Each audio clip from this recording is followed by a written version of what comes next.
मैं अनिल कुमार आप सभी का स्वागत करता हूं सेकेंडरी टीचर यूट्यूब चैनल के एक फ्रेश वीडियो में। आज बातें होंगी एक्सरसाइज 6.5 की, जो चैप्टर ट्रायंगल्स के अंतर्गत आता है। इससे पहले हम लोगों ने 6.4 के सारे सवालों को एक एक करके किया था, जिसका लिंक भी आपको इसके डिस्क्रिप्शन में मिल जाएगा। तो आइए बिना किसी देरी के चलते हैं एक्सरसाइज 6.5 पर। उससे पहले आप पेन और पेपर के साथ हो जाइए तैयार। इसके बाद हम लोग करेंगे एक्सरसाइज 6.5 पे विचार। तो सबसे पहला क्वेश्चन है आपका यहाँ पे कि कुछ त्रिभुजों की भुजाएं नीचे दी गई हैं, निर्धारित कीजिए कि इसमें से कौन कौन से त्रिभुज समकोण त्रिभुज हैं और इस स्थिति में कर्ण की लंबाई लिखें। तो क्वेश्चन बहुत ही इजी टाइप का है। आप जानते हैं कि समकोण त्रिभुज जो होता है उसके कर्ण का जो स्क्वायर होता है वो लंब के स्क्वायर और आधार के स्क्वायर के जोड़ के बराबर होता है। और साथ ही साथ समकोण त्रिभुज में कर्ण सबसे बड़ी भुजा होती है। अगर इस दो पॉइंट को हम लोग ख्याल में रखें तो ये सवाल को सॉल्व करना आसान हो जाता है। तो पहले क्वेश्चन पे देखिए, यहाँ लिखा है 7 सेंटीमीटर, 24 सेंटीमीटर एंड 25 सेंटीमीटर। अगर ये समकोण त्रिभुज है तो उस केस में कर्ण हमारा क्या मिलेगा, 25। तो इसका मतलब है कि हम लोगों को मिलना चाहिए कि 25 का स्क्वायर बराबर हमें मिलना चाहिए 7 का स्क्वायर प्लस 24 का स्क्वायर। तो आइए चेक कर लेते हैं। यहाँ पे इसको जब हम लोग सॉल्व करते हैं तो आता है 49, और इसको जब हम लोग सॉल्व करेंगे तो ये आएगा 576, और जब दोनों को ऐड करेंगे तो आएगा 9 and 6 15, 7 और 4 11 और 1 12 और 5 1 6। और यहाँ पे आप देख सकते हैं कि 25 का स्क्वायर यहाँ पर है। तो दोनों साइड जब हम लोग इसको भी स्क्वायर करते हैं तो यहाँ पे हम लोग को मिलता है 625 = 625। इसका अर्थ ये है कि दिया गया जो त्रिभुज है यह समकोण त्रिभुज है। इसलिए हम लोग लिख सकते हैं कि दिया गया त्रिभुज समकोण त्रिभुज है और इसकी सबसे लंबी भुजा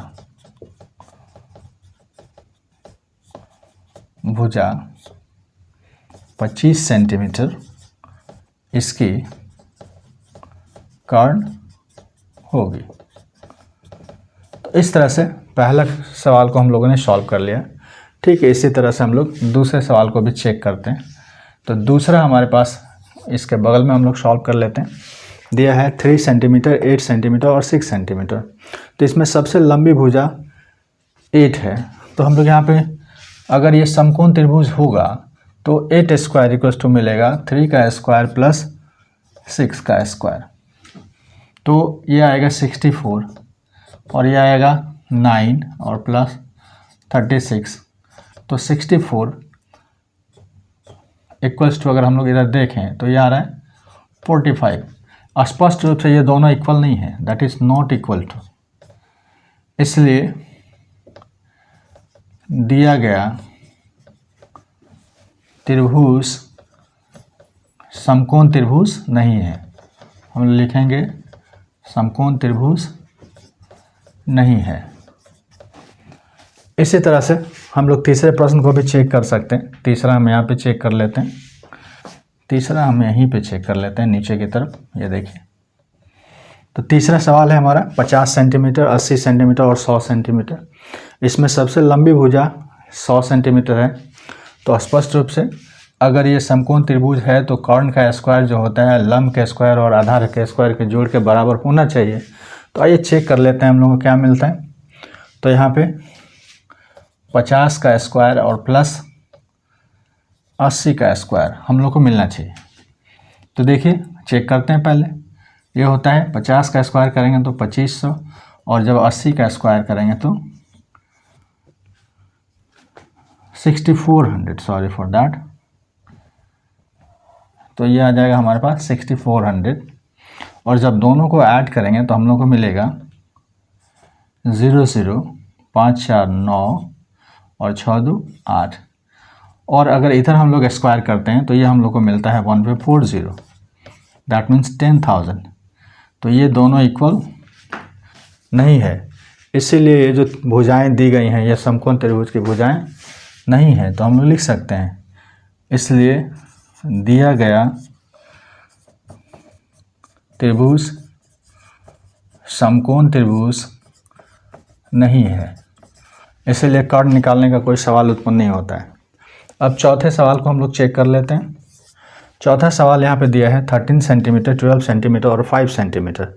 इसमें सबसे लंबी भुजा 13 है, इसका मतलब ये कर्ण होगा, और अगर कर्ण होगा तो बाकी का जो लंब और आधार है उसके स्क्वायर का सम इसके इक्वल होना चाहिए। तो आइए हम लोग चेक करके देख लेते हैं। तो यहाँ पे लिखते हैं 5 का स्क्वायर और प्लस 12 का स्क्वायर। तो देखिए आता है या नहीं, देखते हैं। यहाँ पे इसको जब हम लोग सॉल्व करेंगे तो आएगा 25 और यहाँ 144, और जब दोनों को ऐड करेंगे तो ये आ जाएगा 169, और यहाँ पर भी 13 का स्क्वायर करेंगे तो ये 169। तो ये दोनों हमारा इक्वल आ रहा है, इसलिए हम लोग लिखेंगे कि त्रिभुज दिया गया त्रिभुज समकोण त्रिभुज है और कर्ण की लंबाई 13 सेंटीमीटर होगा। तो इस तरह से पहले सवाल के चारों सवाल को हम लोगों ने एक एक करके सॉल्व कर लिया है, जो आपके बोर्ड पे दिखाई पड़ रहा है। आप चाहें तो इसका एक स्क्रीनशॉट ले सकते हैं अपने रेफरेंस के लिए। हम लोग चलते हैं दूसरे सवाल पे। अब हम लोग आ गए हैं क्वेश्चन नंबर 2 पे, जो आपके बोर्ड पे दिखाई पड़ रहा है। कह रहा है कि PQR एक समकोण त्रिभुज है जिसका कोण P समकोण है तथा QR पर बिंदु, ये QR पर बिंदु M इस प्रकार स्थित है कि PM परपेंडिकुलर QR है, यानी PM जो है वो QR पे लंब है। तो हमें सिद्ध करना है कि PM square equals to QM into MR। तो हम लोग को यहाँ पे ये देखना है कि हम लोगों को यहाँ पे लाना है PM स्क्वायर, दैट मीन्स कि हम लोगों को इस तरह से ट्राइंगल को सिमिलर सेलेक्ट करना है कि उसमें PM हम लोगों को कॉमन मिले।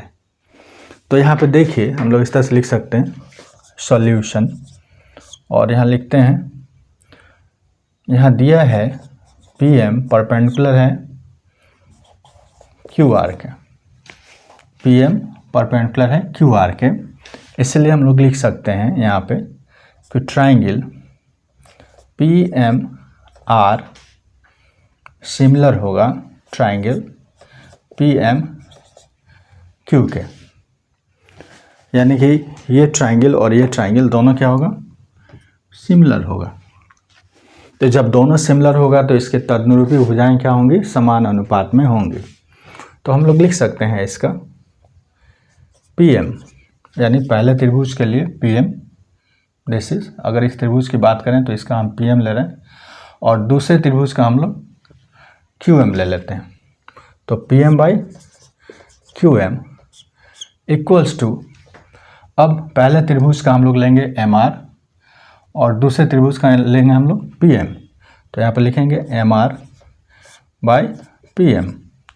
अब क्रॉस मल्टीप्लिकेशन जब हम लोग कराते हैं तो हम लोग को मिलता है PM square equals to QM into MR, और यही हम लोग को प्रूफ करना था और यह सिद्ध हो गया है, और यही हमारा आंसर होगा।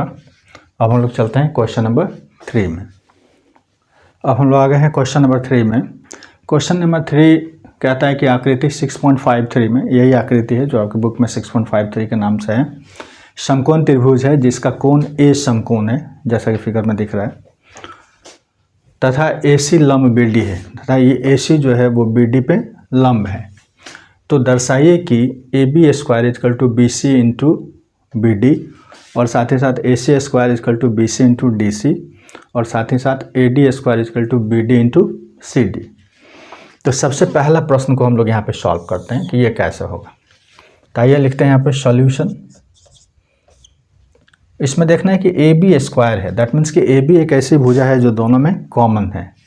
तो हम लोग क्या करते हैं कि उस त्रिभुज को ढूंढते हैं जिसमें ए बी कॉमन है। तो देखिए, एक त्रिभुज तो हमारा बी सी ए है, ये छोटा वाला त्रिभुज, और एक त्रिभुज है बी ए डी, ये बड़ा वाला त्रिभुज। दोनों में हमारा क्या है, ए बी हमारा कॉमन है, इसलिए इस दोनों त्रिभुज को हम लोग सिमिलर प्रूव करने की कोशिश करेंगे।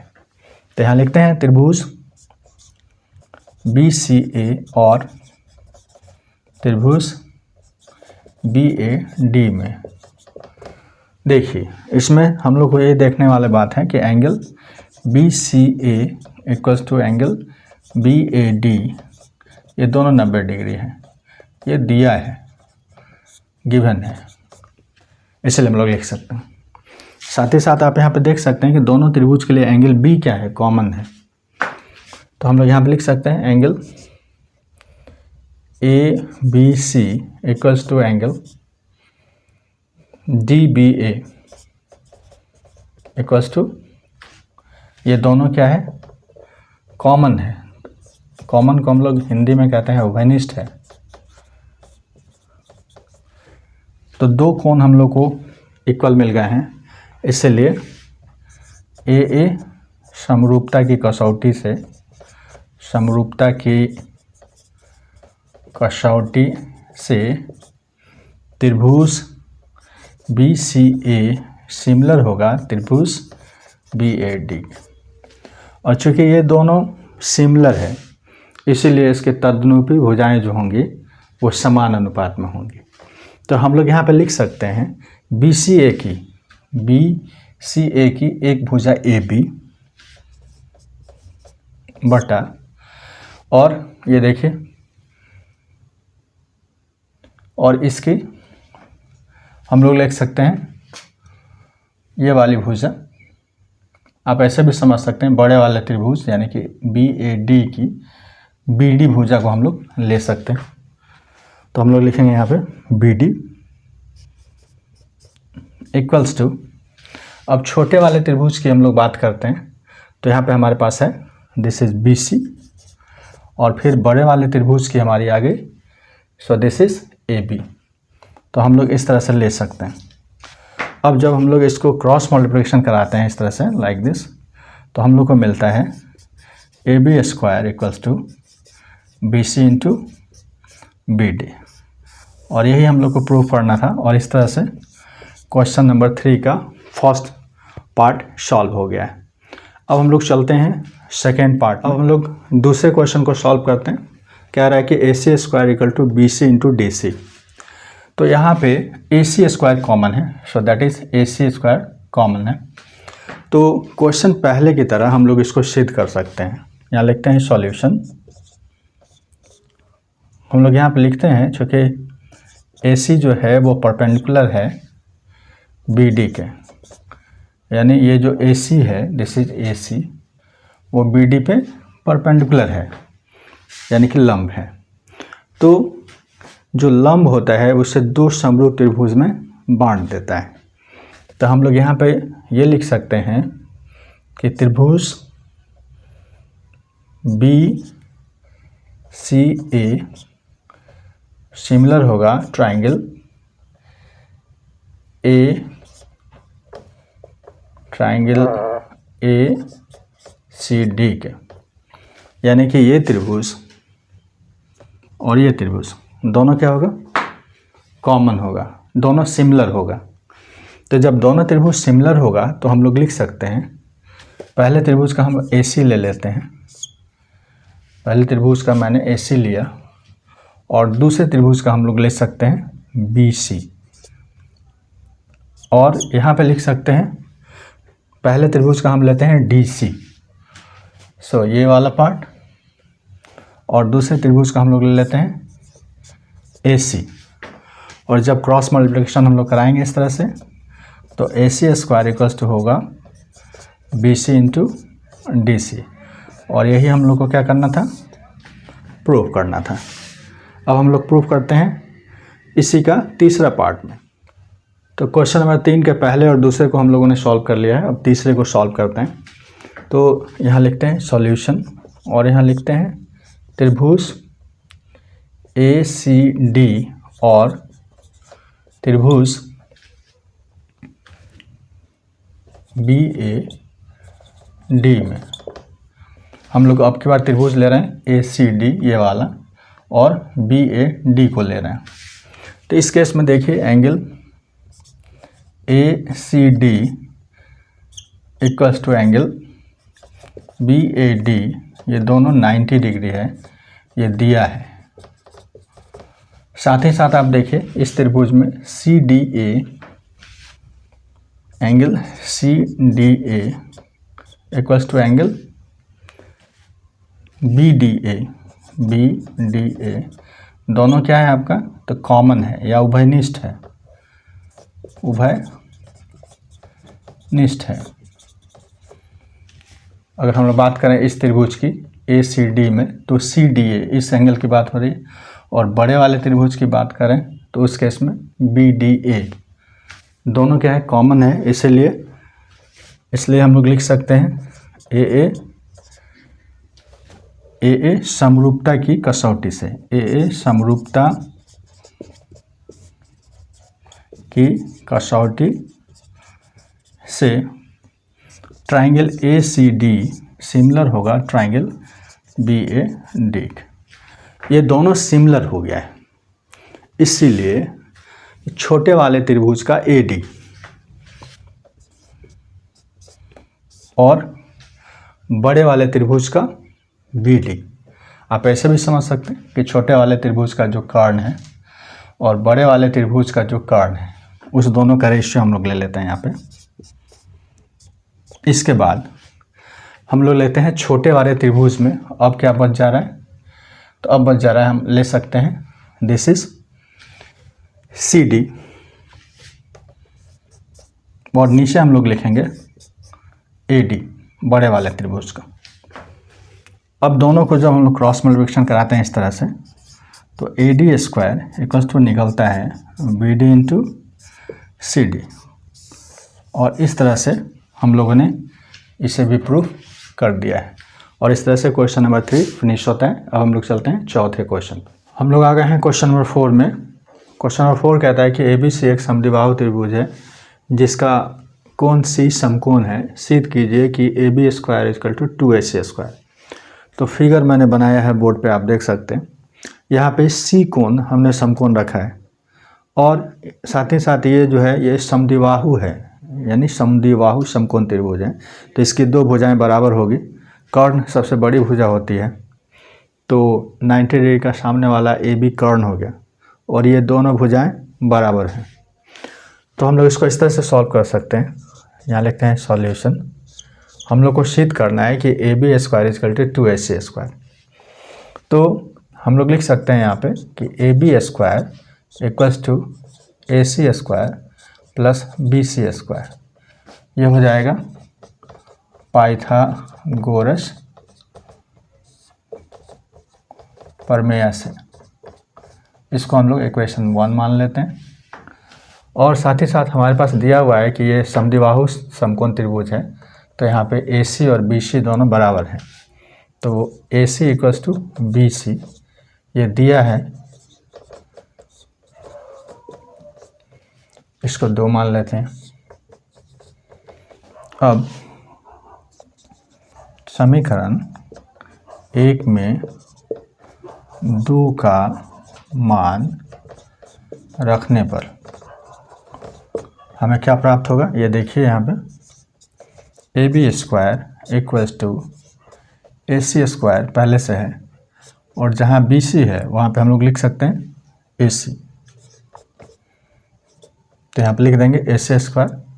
तो इस तरह से निकल के आ गया AB square equal to 2AC square, और यही हम लोग को सिद्ध करना था और ये सिद्ध हो गया है, सिद्ध हुआ। इस तरह से क्वेश्चन नंबर 4 पूरा होता है। अब हम लोग चलते हैं क्वेश्चन नंबर 5 में। अब हम लोग आ गए हैं क्वेश्चन नंबर 5 में। कहता है कि ABC एक समद्विबाहु त्रिभुज है जिसमें AC इक्वल टू BC है। तो एक त्रिभुज हमने माना है जिसमें AC इक्वल्स टू BC है। यदि AB square equal to 2AC square है तो सिद्ध कीजिए कि ABC एक समकोण त्रिभुज है।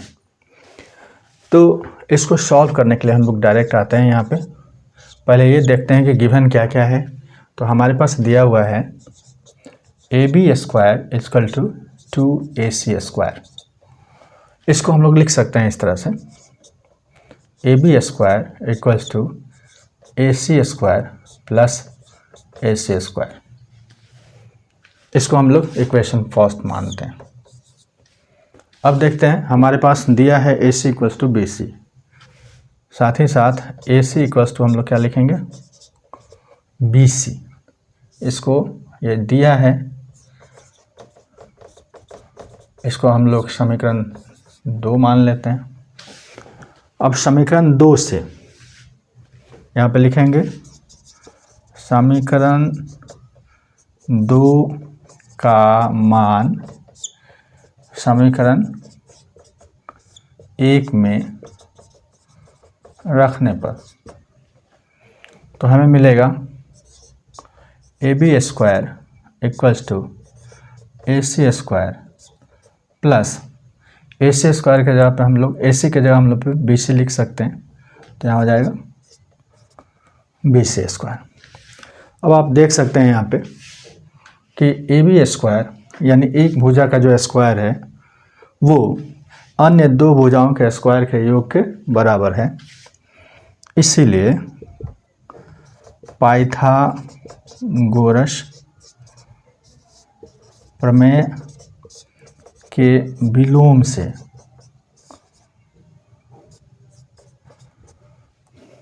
त्रिभुज ABC एक समकोण त्रिभुज होगा, और यही सिद्ध हुआ और यही हम लोग को सिद्ध करना था। तो यहाँ पे लिखेंगे प्रूव्ड, और इस तरह से क्वेश्चन नंबर 5 हम लोगों ने सॉल्व कर दिया है। अब चलते हैं क्वेश्चन नंबर 6 में। अब हम लोग आ गए हैं क्वेश्चन नंबर 6 में। एक समबाहु त्रिभुज ABC की भुजा 2A है, इसका प्रत्येक शीर्ष लंब की लंबाई ज्ञात कीजिए। क्वेश्चन एकदम स्पष्ट है। मैंने एक फिगर बनाया है ABC जिसकी तीनों भुजाएं 2A, 2A और 2A है। सम्मुख शीर्ष A से आधार पे मैंने AD एक लंब खींचा। तो समबाहु त्रिभुज के शीर्ष से जो लंब होता है वो आधार को 2 बराबर भागों में बांटता है। तो चूँकि ये पूरा का पूरा BC 2A है, इसलिए ये A होगा और ये A होगा। तो हम लोग को शीर्ष लंब की लंबाई ज्ञात करनी है। तो हम लोग यहाँ पे निकालते हैं, लिखते हैं सॉल्यूशन। शीर्ष लंब यहाँ पे 90 डिग्री का एंगल बनाता है।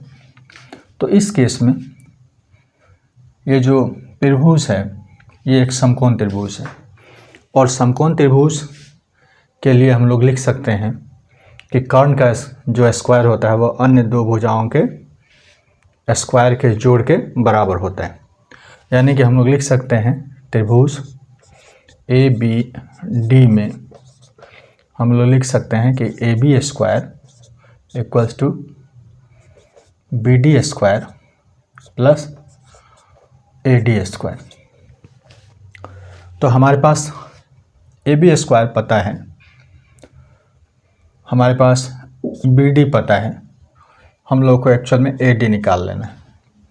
तो हम लोग लिख सकते हैं इसे AD स्क्वायर इक्वल्स टू होगा AB square minus BD square. ये देखिए BD यहाँ प्लस में है, ये इधर आके माइनस हो जाएगा और उधर AD बच जाएगा। तो हम लोग लिख सकते हैं AD square equal to AB square minus BD square. तो यहाँ पे AB का वैल्यू हमारे पास पता है, दिस इज़ 2A, तो इसका स्क्वायर लिखेंगे, और BD का वैल्यू भी हमारे पास पता है, इसको लिखेंगे A का स्क्वायर। जब इसको फर्दर हम लोग सॉल्व करेंगे तो ये आ जाएगा 4A square minus A square. जब इसको हम लोग सॉल्व करेंगे तो ये आएगा 3A स्क्वायर। यहाँ पर हम लोग AD स्क्वायर और यहाँ पर भी AD स्क्वायर लिख सकते हैं। तो AD इक्वल्स टू हो जाएगा √3A स्क्वायर। A स्क्वायर का तो स्क्वायर रूट फाइंड हो जाएगा, लेकिन √3 का फाइंड नहीं होगा। तो हम लोग लिखेंगे AD इक्वल्स टू A√3, और यही इसका शीर्ष लंब की लंबाई हो जाएगी। तो हम लोग लिख सकते हैं शीर्ष लंब इक्वल्स टू होगा A√3। इसी तरह से अगर हम लोग सी से इस ए बी पर लंब डालें तो उसकी भी लंबाई हम लोग याद कर सकते हैं और वो भी a√3 होगी। इसी तरह से बी से जब हम लोग ए सी पर लंब डालेंगे तो उसकी भी लंबाई a√3 होगी और इस तरह से हम लोग तीनों शीर्ष लंब को प्राप्त कर सकते हैं। तो ये था आपका छठे प्रश्न का उत्तर। अब हम लोग चलते हैं क्वेश्चन नंबर 7 में। अब हम लोग आ गए हैं क्वेश्चन नंबर 7 में। क्वेश्चन नंबर 7 करता है, क्वेश्चन नंबर 7 कहता है सिद्ध कीजिए कि एक समचतुर्भुज की भुजाओं के वर्गों का योग उनके विकर्णों के वर्गों के योग के बराबर होता है। तो हम लोग यहाँ सॉल्यूशन लेते हैं। यहाँ पे हमने एक फिगर बनाया है समचतुर्भुज का जिसका नामकरण है ABCD। यहाँ पे हम लोग समचतुर्भुज के प्रॉपर्टी का उपयोग करेंगे कि समचतुर्भुज जो होता है उसके विकर्ण एक दूसरे को समकोण पर काटते हैं। तो इसका मतलब ये हुआ कि यहाँ पे ये 90 डिग्री का कोण बना रहा है, यहाँ भी 90 डिग्री का, यहाँ भी 90 का और यहाँ पर भी 90 डिग्री का। तो समचतुर्भुज के विकर्ण एक दूसरे को समकोण पर काटते हैं। तो इस केस में हमारे पास 4 समकोण त्रिभुज बन रहा है, 1 2 3 और 4। तो अगर हम लोग यहाँ पे हम लोग को एक्चुअली में सिद्ध करना है कि AB² जोड़ BC² जोड़ CD² जोड़ AD² equals to AC² plus BD²। हम लोग को यही सिद्ध करना है क्योंकि समांतर चतुर्भुज या समचतुर्भुज जो यहाँ पे दिया है तो समचतुर्भुज के भुजाओं के वर्गों का योग उसके विकर्ण के वर्गों के योग के बराबर होता है। यही हम लोग को सिद्ध करना है। तो हम लोगों को इस स्टेटमेंट को सिद्ध करना है। अब हम लोग इसको कैसे करते हैं, तो हम लोग आ जाते हैं त्रिभुज फर्स्ट में, यहाँ पे त्रिभुज AOB में। तो देखिए त्रिभुज AOB में ये 90 डिग्री है और ये सामने वाला इसका विकर्ण है। तो हम लोग लिख सकते हैं AB² इक्वल्स टू, हम लोग लिखेंगे OA² और जोड़ OB²। तो हम लोग लिख सकते हैं यहाँ पे OA² जोड़ OB²। अब यहाँ पे ध्यान देने वाली बात ये है कि AB² इक्वल्स टू OA, ये जो OA है यह AC का आधा है क्योंकि समचतुर्भुज के विकर्ण एक दूसरे को 2 बराबर भागों में काटते हैं और 90 डिग्री का भी कोण बनाते हैं। तो हम लोग यहाँ पे लिख सकते हैं हाफ AO जो है AC का हाफ है, तो हाफ AC और इसका हम लोग स्क्वायर लिखेंगे प्लस OB। अगर OB की बात करें तो ये हमारे निकलेगा BD का आधा यानी हाफ BD का स्क्वायर। तो इसको हम लोग लिखेंगे तो हमारे पास मिलेगा AB² equals to 1/4 AC² plus 1/4 BD² या AB² इक्वल्स टू हम लोग लिखेंगे 1/4 कॉमन निकाल दें तो ब्रैकेट में आएगा AC² प्लस BD²।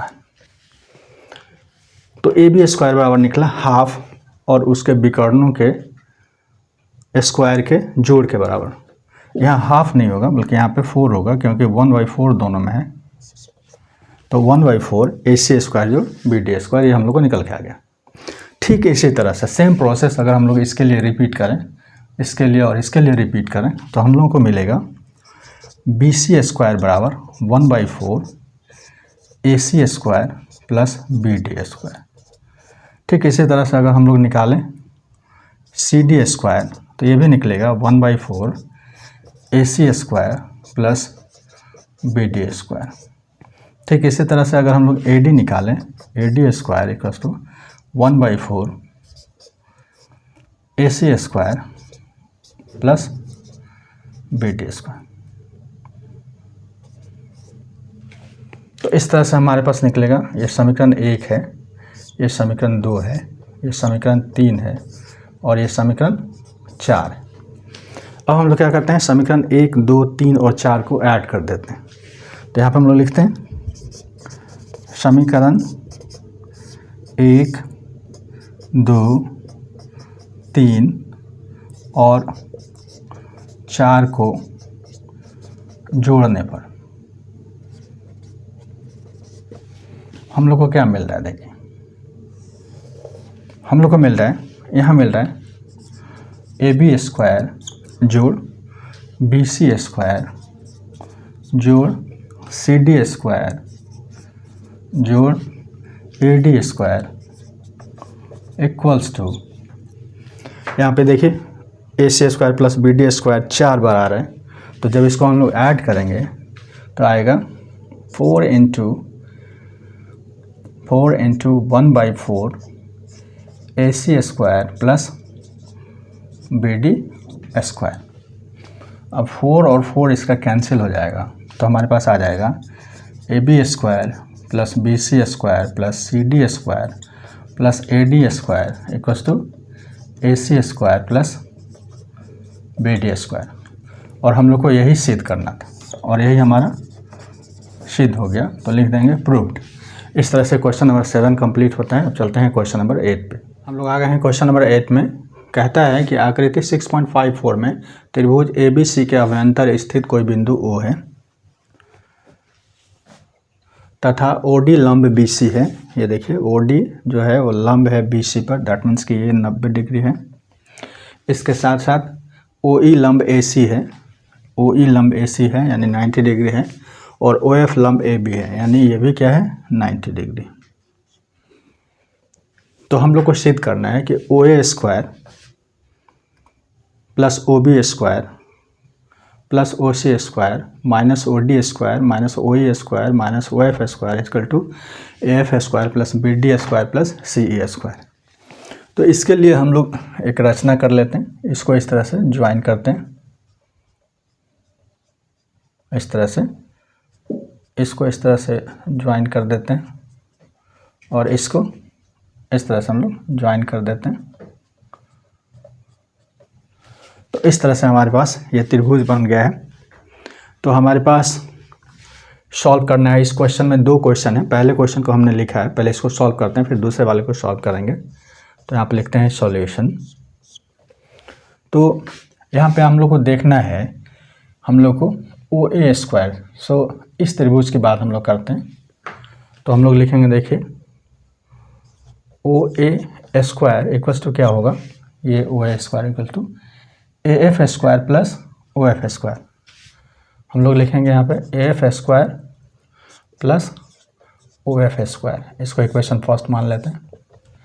ठीक है, इसी तरह से हम लोग आ जाते हैं त्रिभुज ये वाले में, दिस इज ये वाले त्रिभुज की बात कर रहे हैं हम लोग। तो हम लोग लिखते हैं यहाँ पे OB स्क्वायर इक्वल्स टू होगा BD square plus OD square.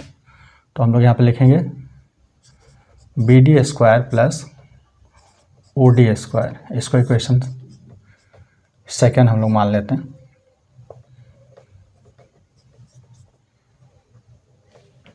इसी तरह से हम लोग आते हैं इस त्रिभुज में।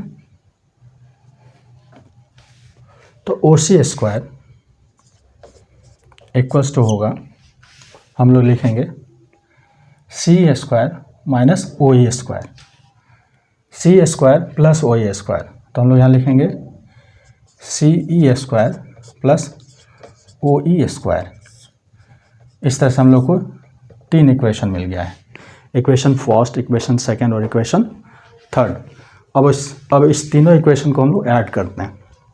तो समीकरण 1, 2 और 3 को जोड़ने पर हम लोग को मिलेगा इधर से OA square plus OB square plus OC square equals to, हम लोग को मिलेगा AF square plus BD square plus CE square plus OF square plus OD square plus OE square, OE square. अब यहाँ पे हम लोग को देखना है O A square plus O B square plus O C square, और हम लोगों को ये जो तीनों टर्म्स है यहाँ से यहाँ तक, इसको इधर ले आते हैं तो ये माइनस हो जाएगा O F square minus O D square minus O E square बराबर मिलता है हम लोगों को A F square plus B D square plus C E square. हम लोग को यही एक्चुअली प्रूव करना था। देखिए O A square plus O B square plus O C square, तो ओ ए स्क्वायर यहाँ स्क्वायर छूट गया है, O A square plus O B square plus O C square minus O D square here it is minus O E square here it is and O F square यहाँ पे है। तो ये तीनों माइनस होने के बाद हमें ये टर्म्स मिल रहा है और इतना इक्वल टू इतना हो जा रहा है। तो इस तरह से हमारा ये वाला पार्ट सिद्ध होता है। तो हम यहाँ पे लिखेंगे प्रूव्ड। अब हम लोग इसी क्वेश्चन के सेकेंड पार्ट को सॉल्व करते हैं। अब हम लोग आ गए हैं क्वेश्चन नंबर 8 के सेकेंड पार्ट में। पहले पार्ट में हम लोगों ने प्रूफ किया था, पहले इसको सॉल्यूशन लिखते हैं हम लोग यहाँ पे। सॉल्यूशन हम लोग को प्रूफ करना है A F square, this is A F square plus B D square, this is plus C E square, that is equals to A E square, so that is A E square plus C D square, this is और plus B F square, that is ये दोनों, ये तीनों का जोड़ इसके जोड़ के बराबर है। A F square plus B D square plus C square equal to A square plus C D square plus B F square हम लोग को सिद्ध करना है।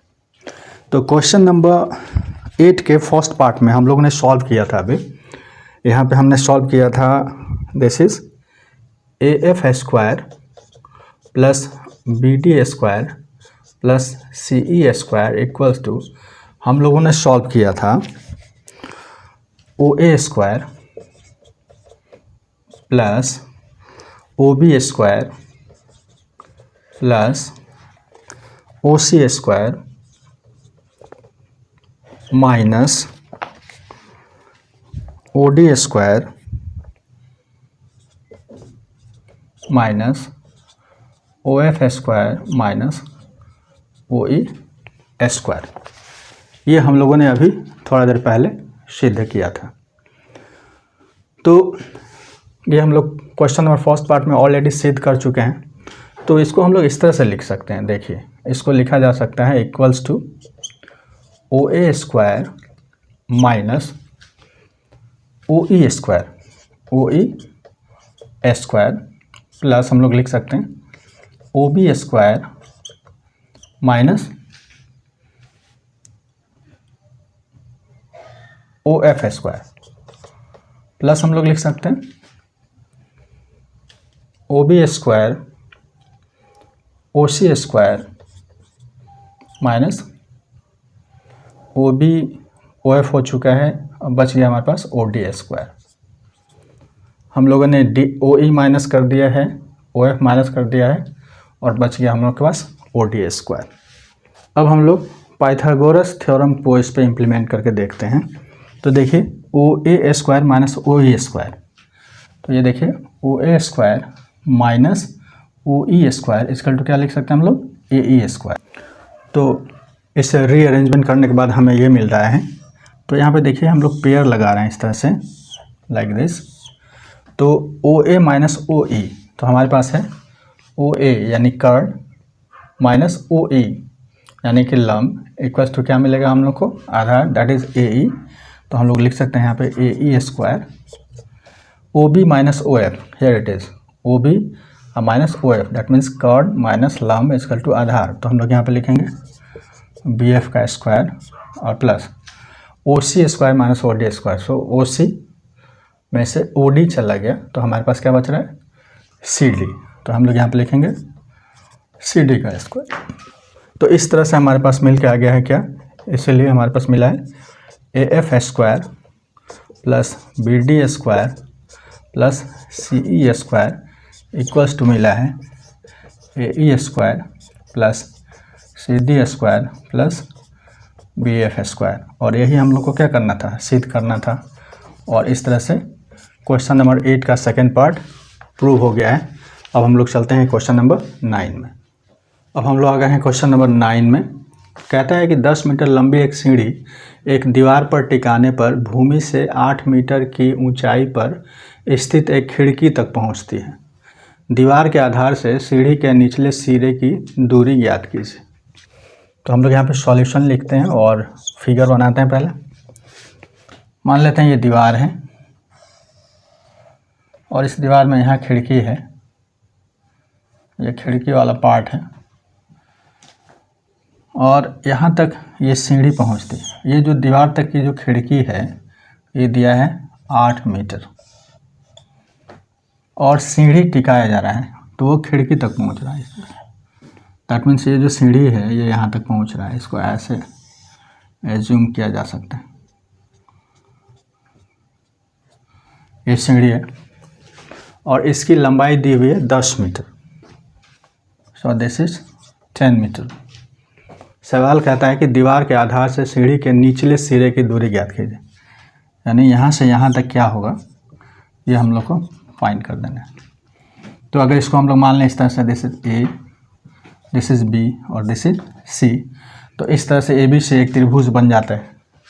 दीवार जो होता है ऊर्ध्वाधर खड़ा होता है, यानी 90 डिग्री का एंगल बना के खड़ा होता है। तो इस तरह से हम लोग को जो ये त्रिभुज मिलेगा, ये समकोण त्रिभुज मिलेगा। तो 90 डिग्री का सामने वाला कर्ण है तो हम लोग इसमें पाइथागोरस थ्योरम का उपयोग कर लेंगे।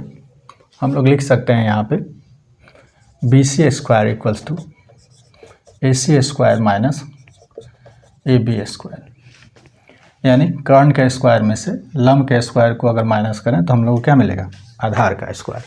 तो BC square equal to this is. तो हमारे पास AC की लंबाई दिया हुआ है दैट इज़ 10 मीटर यानी 10 का स्क्वायर और AB हम लोग का 8 दिया हुआ है तो 8 का स्क्वायर। तो निकल के आएगा ये 100 माइनस 64 इक्वल्स टू ये आएगा 36। तो BC स्क्वायर इक्वल्स टू निकला 36। तो BC इक्वल टू हो जाएगा √36 और BC इक्वल्स टू हो जाएगा 6 मीटर। तो इस तरह से, और यही हमारा क्या हो जाएगा आंसर। अब हम लोग चलते हैं क्वेश्चन नंबर 10 में। अब हम लोग आ गए हैं क्वेश्चन नंबर 10 में। कहता है कि 18 मीटर ऊंचे एक ऊर्ध्वाधर खंभे के ऊपरी सिरे से तार का एक सिरा जुड़ा हुआ है। तो ये 18 मीटर एक ऊंचा खंभा है, इसके ऊपरी सिरे से एक तार को बांधा हुआ है। खंभे के आधार से खूंटे की कितनी दूरी पर गाड़ा जाए कि तार तना रहे, और ये तार की लंबाई कितनी दी हुई है 24 मीटर। तो ये कह रहा है, एक बार फिर क्वेश्चन को देखते हैं कि 18 मीटर ऊंचे एक ऊर्ध्वाधर खंभे के ऊपरी सिरे से एक तार का एक सिरा जुड़ा हुआ है। एक सिरा यहाँ पे जुड़ा हुआ है यहाँ पे, और दूसरा सिरा जो है खूंटे से ज़मीन में गड़ा हुआ है और इस खंभे की ऊंचाई 18 मीटर है। तार का दूसरा सिरा एक खूंटे से जुड़ा हुआ है। खंभे के आधार से खूंटे की कितनी दूरी पर गाड़ा जाए कि तार तना रहे, जबकि तार की लंबाई 24 मीटर है। यानी ये तार की लंबाई 24 मीटर है और इसको खूंटे से गाड़ दिया गया है। तो पूछ रहा है कि इसके और इसके बीच की दूरी क्या है, हम लोग को ये फाइंड करना है। यानी ये जो छोटा खूंटा है जिसके द्वारा ये तार सीधा तना है, इसकी दूरी हम लोग को निकालनी है। तो इसका सॉल्यूशन निकालते हैं। ये देखिए, ये जो खंभा है ये भी ऊर्ध्वाधर खड़ा है, मतलब एकदम सीधा खड़ा है, और सीधा खड़ा रहने का मतलब ये ज़मीन के साथ 90 डिग्री का कोण बनाता है। तो इस तरह से स्पष्ट रूप से ABC एक समकोण त्रिभुज है और यहाँ हम लोग को BC ज्ञात करना है। तो पाइथागोरस थ्योरम का हम लोग यूज़ कर सकते हैं। यहाँ पे BC स्क्वायर इक्वल्स टू हो जाएगा AC square minus AB square.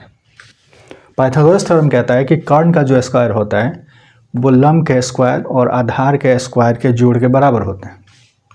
तो अगर हमको आधार निकालना हो तो लिख सकते हैं कर्ण का स्क्वायर माइनस लंब का स्क्वायर, यानी AC का स्क्वायर माइनस AB का स्क्वायर, यही हमने लिखा है। अब यहाँ पे हम लोग इसका वैल्यू रखते हैं तो यहाँ पे ये 24 का स्क्वायर हो जाएगा और यहाँ 18 का स्क्वायर हो जाएगा। तो BC स्क्वायर इक्वल्स टू निकल के आ गया। तो BC स्क्वायर इक्वल्स टू हम लोग को मिल गया है 24 का स्क्वायर माइनस 18 का स्क्वायर। 24 का जब स्क्वायर करेंगे तो यह आएगा 576 यानी 576 और 18 का स्क्वायर करेंगे तो 324।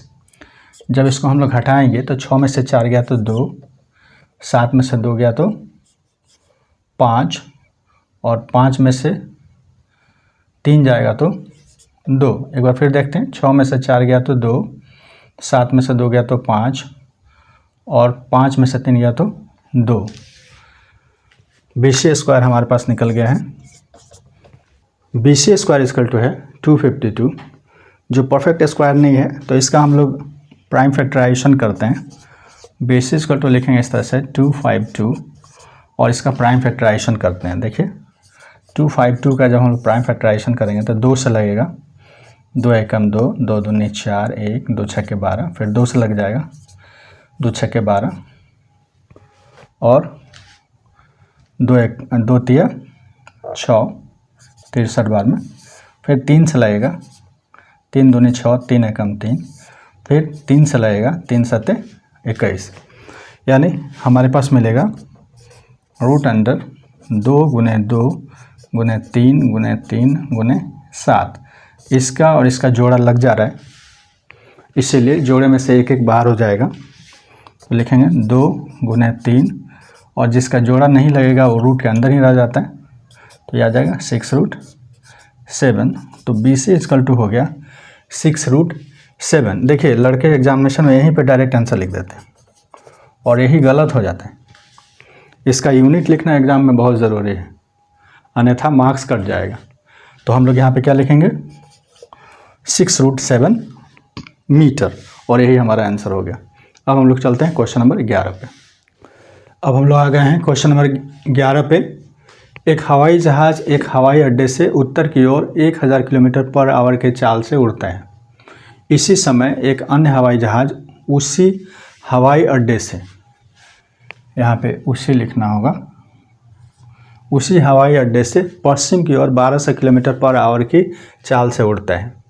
1.5 घंटे के बाद दोनों हवाई जहाज़ के बीच की दूरी कितनी होगी, ये निकाल लेना है। तो आइए देखते हैं। आपने मैप पे देखा होगा कि इस तरह का सिंबल दिखाया जाता है। ये नॉर्थ होता है, इधर ईस्ट, इधर वेस्ट, और इधर साउथ होता है।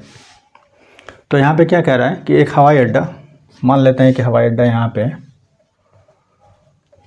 यहाँ से 1000 किलोमीटर के चाल से उत्तर की ओर चलता है। तो ये चल रहा है यहाँ से उत्तर की ओर, इसे और कम कर लेते हैं, और उसी हवाई अड्डे से पश्चिम की ओर, तो इधर की तरफ ये उड़ रहा है। पहले वाले की स्पीड 1000 किलोमीटर पर आवर है और दूसरे वाले की स्पीड 1200 किलोमीटर पर आवर है। तो 1.5 घंटे के बाद दोनों हवाई जहाज़ के बीच की दूरी क्या होगी, यही हम लोग को ज्ञात करना है। तो पहले वाला हवाई जहाज़ 1.5 घंटे के बाद 1500 किलोमीटर की दूरी तय करेगा। क्यों? क्योंकि 1 घंटे में ये 1000 जाएगा, तो 1.5 घंटे में 1500 किलोमीटर जाएगा। दूसरा वाला जहाज़ 1 घंटे में 1200 किलोमीटर जा रहा है, तो 1.5 घंटे में ये 1200 और 600 1800 किलोमीटर की दूरी तय कर लेगा। अब ये पूछ रहा है कि 1.5 घंटे के बाद दोनों हवाई जहाज़ के बीच की दूरी कितनी होगी। तो एक हवाई जहाज़ इधर है, एक इधर है, तो इस दोनों के बीच की दूरी हमारी ये दूरी हो जाएगी, और यही दूरी हम लोग को निकाल लेना है। अगर इसको A मान लें, इसको B मान लें और इसको C मान लें, तो ये ट्राइंगल जो होगा एक समकोण त्रिभुज होगा। तो इसको हम लोग निकाल सकते हैं, या लिखते हैं सॉल्यूशन। यहाँ पे हम लोग लिख सकते हैं AC square equals to AB square plus BC square. हम लोग लिख सकते हैं पाइथागोरस थ्योरम से, या लिख सकते हैं पाइथागोरस प्रमेय से। तो हमारे पास आएगा AB स्क्वायर यानी कि 1500 किलोमीटर का स्क्वायर प्लस BC स्क्वायर यानी कि 1800 किलोमीटर का स्क्वायर, और इधर हमारे पास AC स्क्वायर है। तो AC इक्वल्स टू हो जाएगा रूट अंडर 1500 का जब हम लोग स्क्वायर करेंगे तो 15 15 ही 225 होता है, इस पे 4 0 हो जाएगा, और इसका जब हम लोग स्क्वायर करेंगे तो ये आएगा 18 को 18 से गुना करेंगे तो 324 और इस पे भी 4 जीरो हो जाएगा। इसको जब हम लोग सॉल्व करते हैं तो क्या आएगा, देखिए 225 और 324 को जब हम लोग जोड़ते हैं तो कितना आएगा, ये देखिए 5 4 9, 2 और 2 4, 3 और 2 549 और इस पे कितना ज़ीरो, 4 जीरो, 1 2 3 4। हमारे पास आ गया है √549 पे 4 जीरो। तो इसको हम लोग इस तरह से लिख सकते हैं, ये देखिए। अब इसका प्राइम फैक्टराइजेशन करते हैं सबसे पहले। तो प्राइम फैक्टराइजेशन अगर 549 का करें, आप सोच रहे होंगे कि 549 का ही क्यों, बाकी का क्यों नहीं, क्योंकि यहाँ पे देखिए ज़ीरो जोड़ा में लग रहा है, तो इसको हम लोग को निकालने की ज़रूरत नहीं पड़ेगी, इसलिए 549 का निकालते हैं।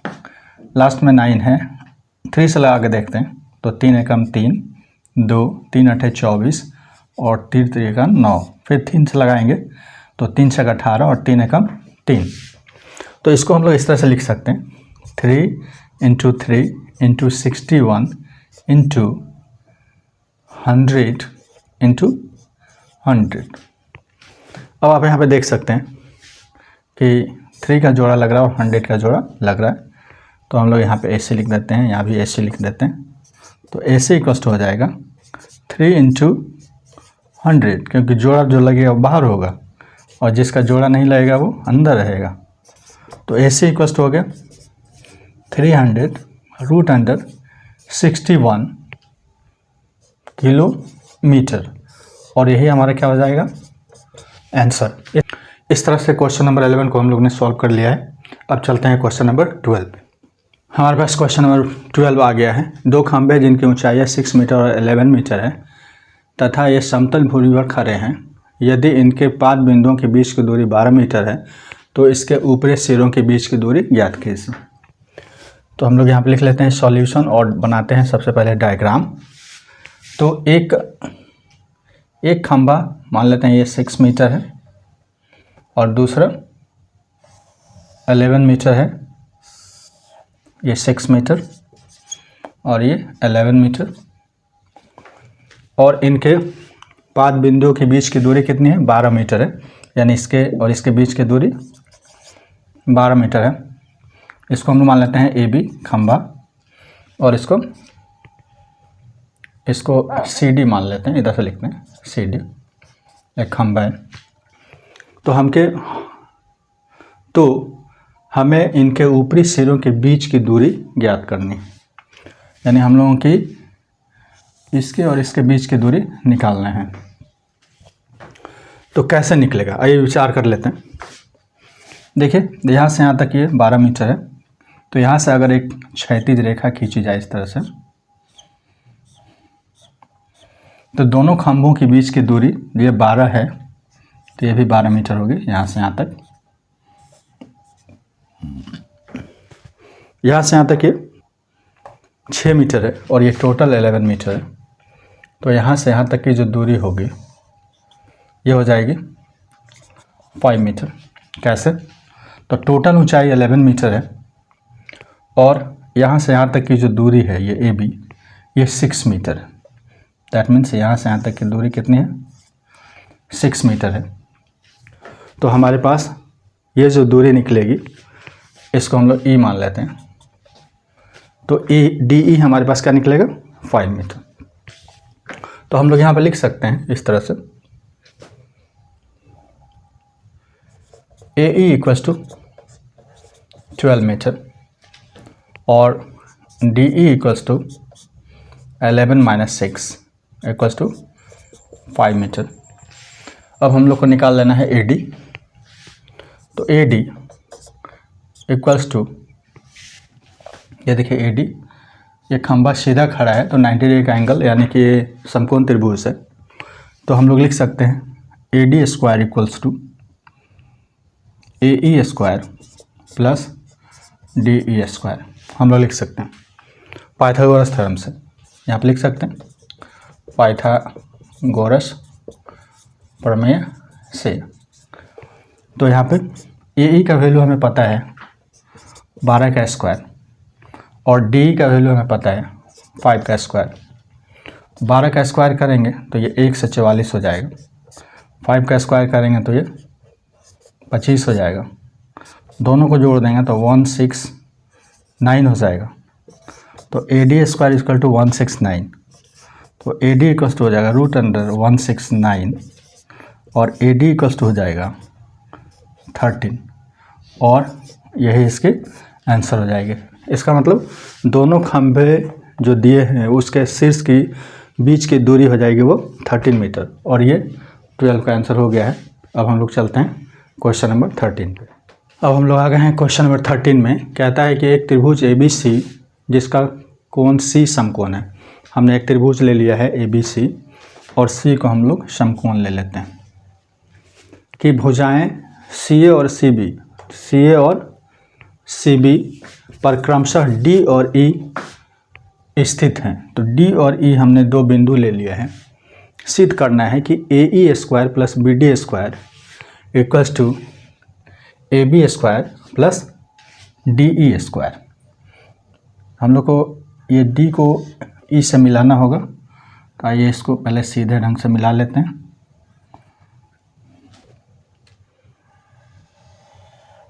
ये मैंने मिला लिया है।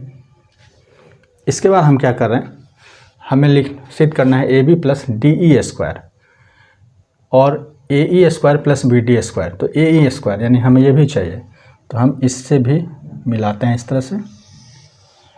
सो ए ई और बी डी यानी हमें ये चाहिए तो इसको भी हम लोग इससे ज्वाइन कर देते हैं बी डी। तो इस तरह से हमारे पास फिगर बन जा रहा है। तो अब इसको देखते हैं कैसे होता है सॉल्यूशन निकालने का। तो हमारे पास है ए बी स्क्वायर और डी ई स्क्वायर दो हम लोग को चाहिए। तो ए बी स्क्वायर हम लोग इस तरह से लिख सकते हैं A B square equals to लिख सकते हैं ए सी स्क्वायर और प्लस बी सी स्क्वायर। हम लोग लिख सकते हैं A C square plus B C square Pythagoras theorem से, पाइथागोरस प्रमेय से। इसको एक मान लेते हैं। ठीक इसी तरह से ये छोटे वाले त्रिभुज में डी सी ई में ये था त्रिभुज ए बी सी में। अब हम बात करते हैं त्रिभुज डी सी ई में। हम लोग लिख सकते हैं D E square equals to D E, ये त्रिभुज में कर्ण है तो हम लोग लिख सकते हैं D C square plus C E square. तो हम लोग लिख सकते हैं D C square plus C square. इसको मान लेते हैं इक्वेशन सेकंड। अब हम लोग क्या करते हैं, इक्वेशन फर्स्ट में इक्वेशन सेकंड को ऐड करते हैं। समीकरण एक में दो को जोड़ने पर तो हमें क्या मिलेगा, ए बी स्क्वायर प्लस इधर D E square equals to A C square plus B C square plus D C square plus C E square. तो right hand side A B square और डी ए स्क्वायर हम लोग को मिल गया है। Left hand side हम लोग को ए ई स्क्वायर और बी डी स्क्वायर लाना है। तो A E square here it is. तो अगर हम लोग ए सी स्क्वायर में सी ई जोड़ दें दैट मीन्स इसको अरेंज करते हैं ए सी स्क्वायर प्लस ये सी ई स्क्वायर।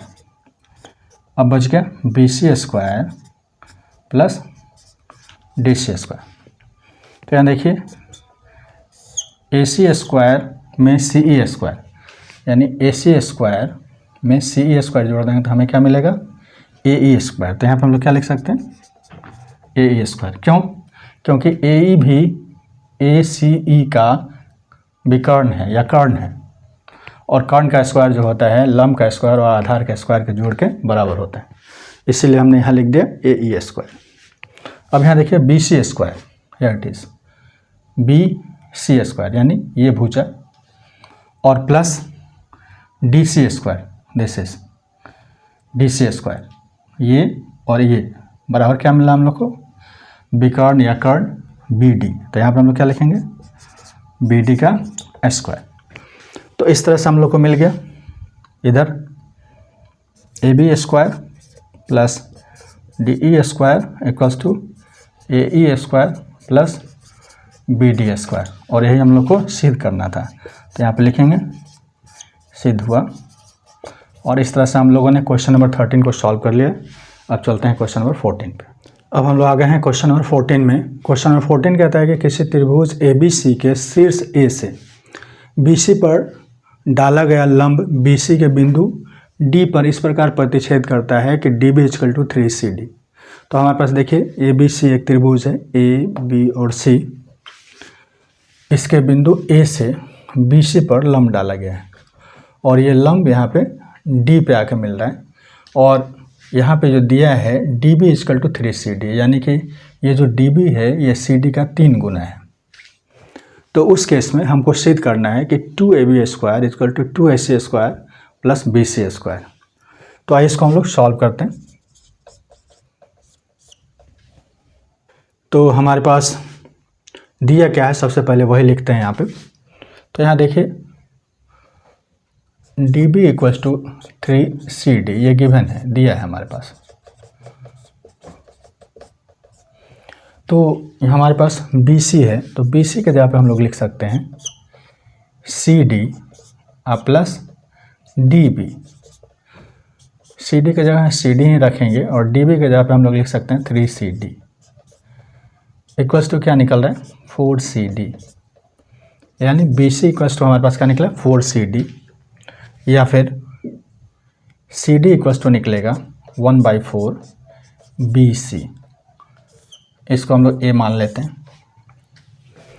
तो जब हमारे पास CD निकल गया पूरे BC का 1/4, तो DB बराबर क्या होगा, BC इक्वल टू 4CD है, तो DB इक्वल टू निकलेगा 3/4 BC।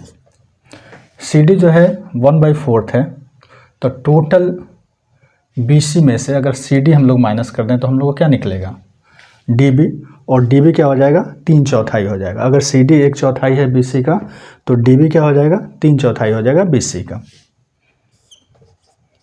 इसको हम लोग B मान लेते हैं। अब हम लोग आ जाते हैं त्रिभुज ADB में। त्रिभुज ADB में यहाँ देखिए ADB ये हमारा समकोण त्रिभुज है, तो हम लोग लिख सकते हैं AB square equals to DB square plus AD square. इसको फर्स्ट इक्वेशन मान लेते हैं हम लोग। इसके बाद आते हैं त्रिभुज ACD में। त्रिभुज ACD में AC स्क्वायर इक्वल्स टू होगा CD square plus AD square. इसको हम लोग लेते हैं समीकरण 2 को। अब समीकरण 1 में से 2 को घटाने पे यहाँ लिखते हैं समीकरण 1 में से 2 को घटाने पर हम लोग को क्या मिलता है, देखिए AB square minus AC square, AB square minus AC square equals to मिलेगा DB square minus CD square, और AD में से AD जब घटाएंगे तो AD और AD क्या हो जाएगा, कैंसिल हो जाएगा। हमें मिला है AB square minus AC square equal to DB square minus CD square. अब हम लोग क्या करते हैं कि DB स्क्वायर और CD स्क्वायर में उसके वैल्यू को पुट करते हैं, तो हम लोग को मिलेगा यहाँ पे AB square minus AC square, जैसे है वैसा ही लिख देते हैं, और इसके बाद DB का वैल्यू हम लोग लिखेंगे। तो DB का वैल्यू हमारे पास है 3/4 BC, तो यहाँ लिखेंगे 3/4 BC। इसका क्या हो जाएगा स्क्वायर माइनस यहाँ पे CD, और CD बराबर हमारे पास निकला है 1/4 BC, तो यहाँ पे लिखेंगे 1/4 BC। यहाँ BC छूट गया है, लिख देते हैं जब इसको सॉल्व करेंगे तो ये आएगा 3 3 9/16 BC स्क्वायर और माइनस 1/4 यानी कि 1/16 BC स्क्वायर। अब यहाँ पे हम लोग लिख सकते हैं 9/16 माइनस 1/16 ये ब्रैकेट में और यहाँ BC स्क्वायर। तो हमारे पास मिलेगा दिस इज, जब इसको सॉल्व करेंगे तो सॉल्व करने के बाद ये आ जाएगा 16 कैल्शियम लेंगे तो 16 और यहाँ आ जाएगा 9 माइनस 1 और यहाँ लिखेंगे BC square. That means 8/16 BC square और 8 से 1 कट जाएगा 2 बार में, तो हम लोग को मिल जाएगा AB square minus AC square equals to 1/2 BC square.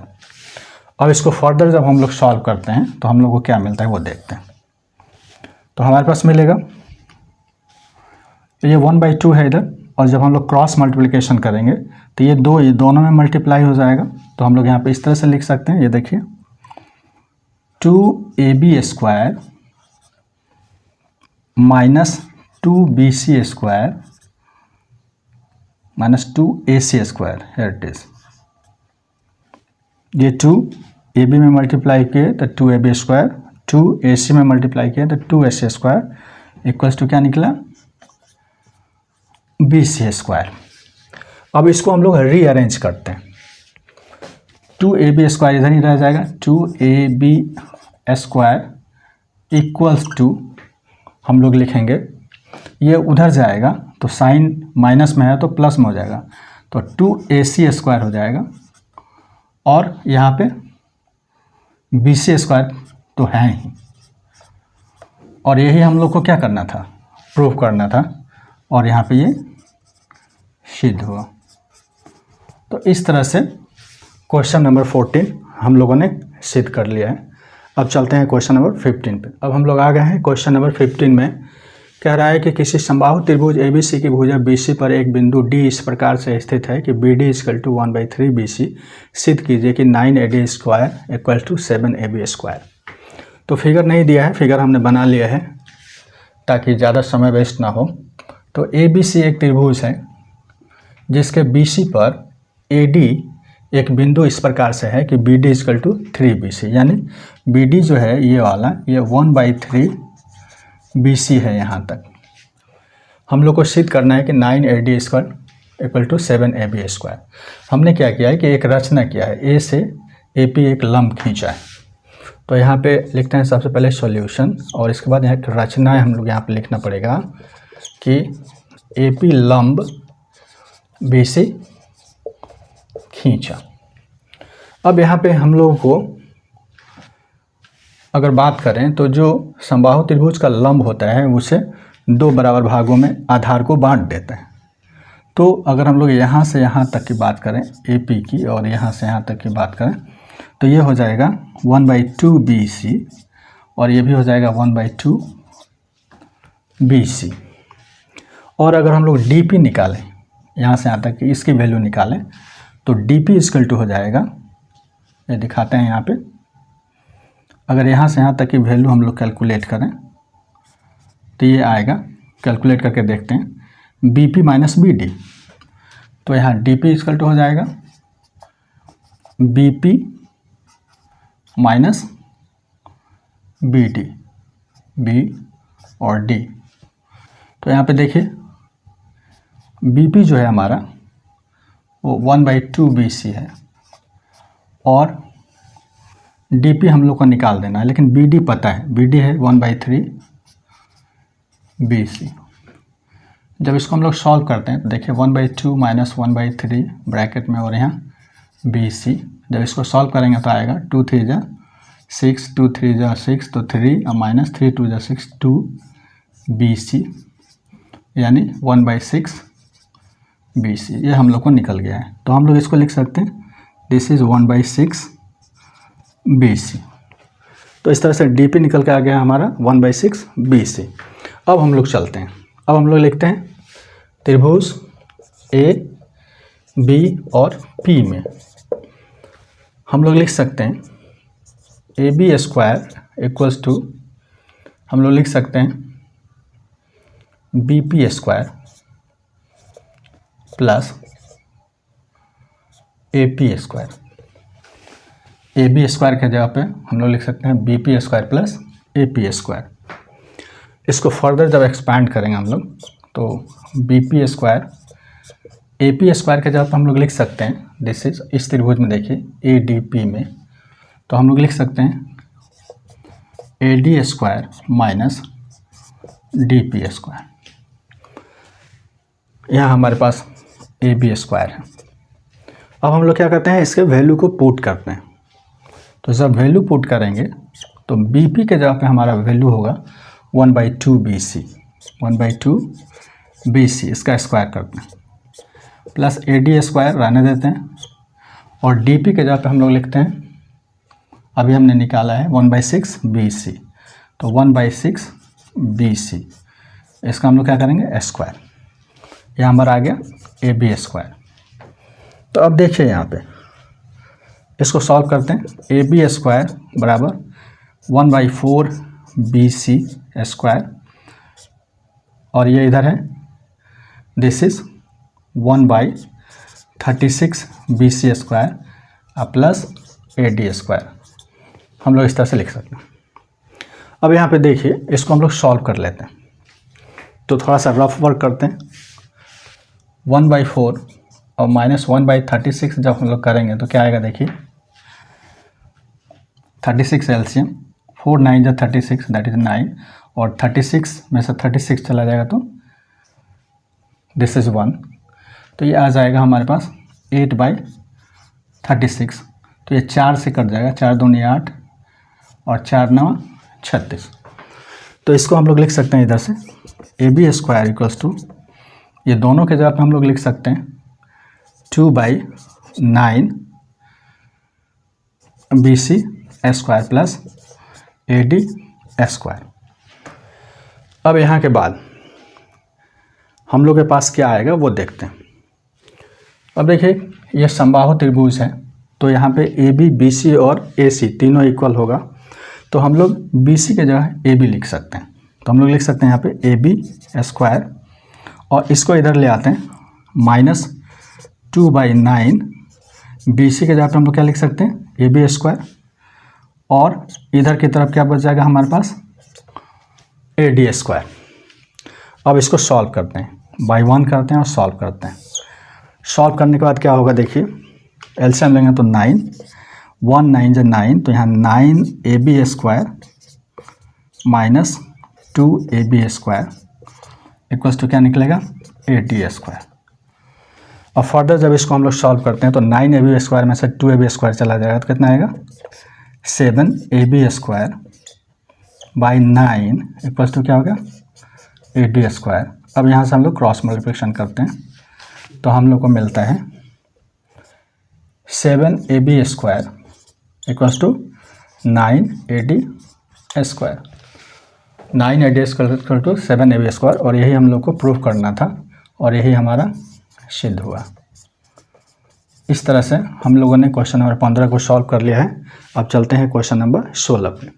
अब हम लोग आ गए हैं क्वेश्चन नंबर 16 में। कहता है कि किसी समबाहु त्रिभुज में सिद्ध कीजिए कि उसके एक भुजा के वर्ग का तिगुना उसके एक शीर्ष लंब के वर्ग के 4 गुने के बराबर होता है। तो हम लोग सबसे पहले लिखते हैं सॉल्यूशन। फिगर हमने बना लिया है, फिगर दिया हुआ है ABC एक समबाहु त्रिभुज है और AD जो है वो BC पर लंब है। तो हम लोग को सिद्ध करना है कि AB BC और AC में से किसी भी भुजा के वर्ग का तिगुना उसके जो शीर्ष लंब है उसके 4 गुने के, उसके वर्ग के 4 गुने के बराबर होता है। तो यहाँ पे देखिए कि ये जो लंब है इसे 2 बराबर भागों में बांट देता है। तो BD के जगह पे हम लोग लिख सकते हैं हाफ BC, इस तरह से हम लोग लिख सकते हैं हाफ BC। तो आइए देखते हैं त्रिभुज ABD में, AB और D में हम लोग लिख सकते हैं इधर से A B square equals to A D square plus B D square. A B square के जगह पे हम लोग ए बी स्क्वायर ही रहने देते हैं, ए डी के जगह पे ए डी रख देते हैं और बी डी के जगह पे हम लोग लिख सकते हैं हाफ बी सी का स्क्वायर। तो हमारे पास आ जाएगा A B square equals to A D और हाफ बी सी का जब स्क्वायर करेंगे तो आएगा 1/4 बी सी स्क्वायर। अब देखिए हम लोग इसको इस तरह से भी लिख सकते हैं A B square equals to A D plus 1/4, यहाँ पे बी सी स्क्वायर के जगह पे लिख सकते हैं ए बी स्क्वायर।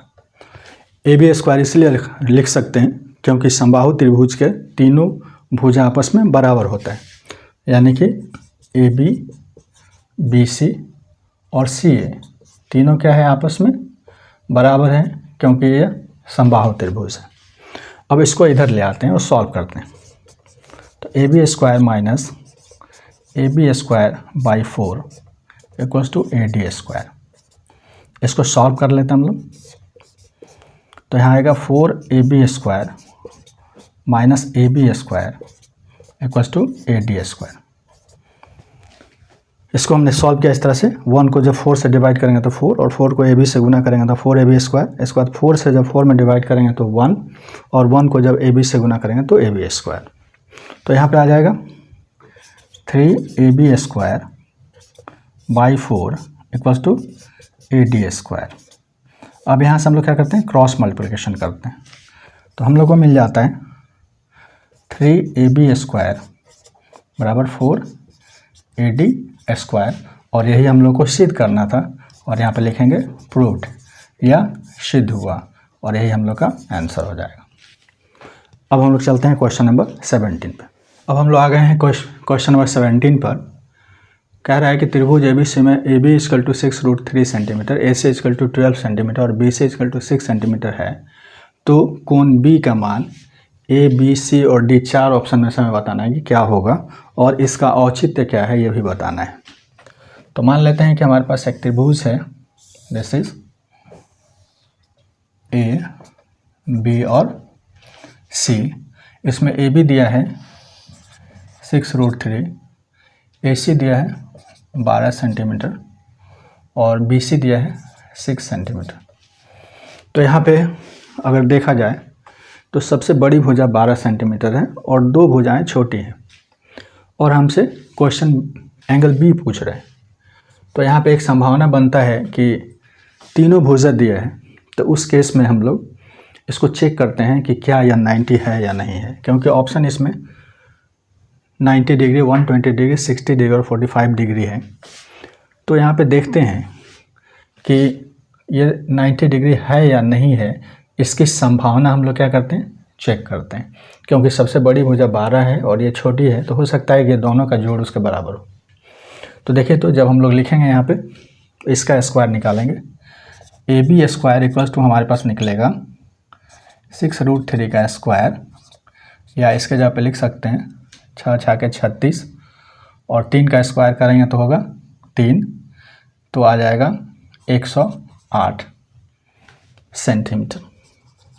अगर हम लोग बी से निकालें तो हमारे पास निकलेगा 6 का स्क्वायर 36 सेंटीमीटर और अगर ए से निकालें तो यह हमारे पास निकल के आता है 12 का स्क्वायर, यानी बी सी स्क्वायर और ए सी स्क्वायर, तीनों भुजाओं का स्क्वायर निकाल रहे हैं हम लोग, तो ये 144 सेंटीमीटर हो जाता है। यहाँ पे गौर से देखिए, ए सी स्क्वायर बराबर है A B square plus B C square. ये देखिए, ए सी स्क्वायर का वैल्यू हमारे पास 144 सेंटीमीटर है, ए बी स्क्वायर 108 और बी सी स्क्वायर 36। जब दोनों को जोड़ते हैं तो 144 आ जा रहा है। इसका मतलब है कि यह पाइथागोरस ट्रिपलेट है और ये पाइथागोरस थ्योरम को सही कह रहा है, यानी कि पाइथागोरस थ्योरम पर ये आधारित सवाल है तो हम लोग यहाँ पे लिख सकते हैं, इसलिए एंगल बी बराबर 90 डिग्री होगा।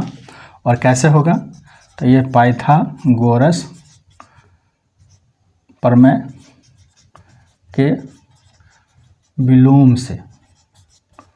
पाइथागोरस थ्योरम का विलोम क्या कहता है कि अगर किसी त्रिभुज के तीनों भुजाएं इस प्रकार से दी हुई हो कि दो भुजाओं के वर्गों का योग तीसरी भुजा के वर्गों के योग के बराबर हो तो वह एक समकोण त्रिभुज होता है।